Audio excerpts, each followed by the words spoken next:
Family అందరూ ఎలా ఉన్నారు? బాగున్నారనే కోరుకుంటున్నాను. అండ్ ప్రెసెంట్ మనం ఇప్పుడు ఎక్కడ వచ్చినామంటే గుడ్నాన్పల్లి అని ఒక విలేజ్ అనమాట. మనం రీసెంట్గా మన స్టోరీలో ఒక వీడియో అయితే పోస్ట్ చేసినాను. ఏంటంటే లైక్ ఎవరైనా మీ విలేజ్లో సైకిల్ కొనడానికి వీలు లేకుండా ఉండే వాళ్ళకి చెప్పండి, నేను కొనిస్తానని చెప్పినాను.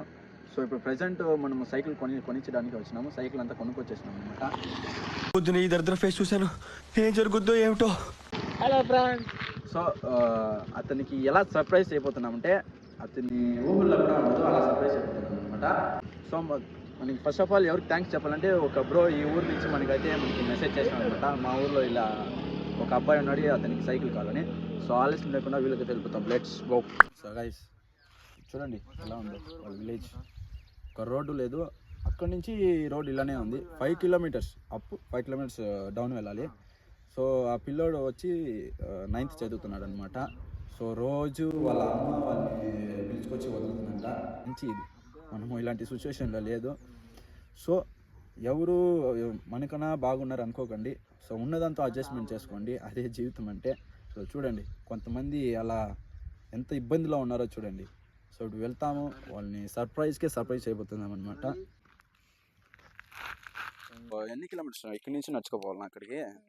ఏ స్కూలు?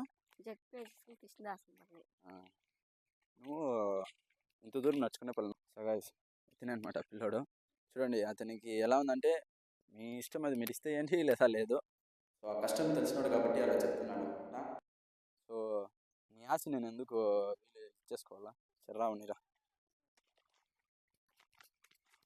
ఇప్పుడు సైకిల్ ఇచ్చి నాకు ఎలా ఫీల్ అవుతుంది?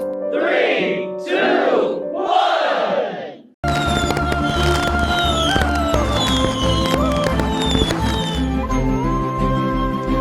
పిల్లలు ఎంత ఇన్నోసెంట్గా ఉన్నారంటే వాళ్ళకి ఎలా సర్ప్రైజ్ అవ్వడం కూడా తెలియట్లేదు, అంత ఇన్నోసెంట్గా ఉన్నారనమాట.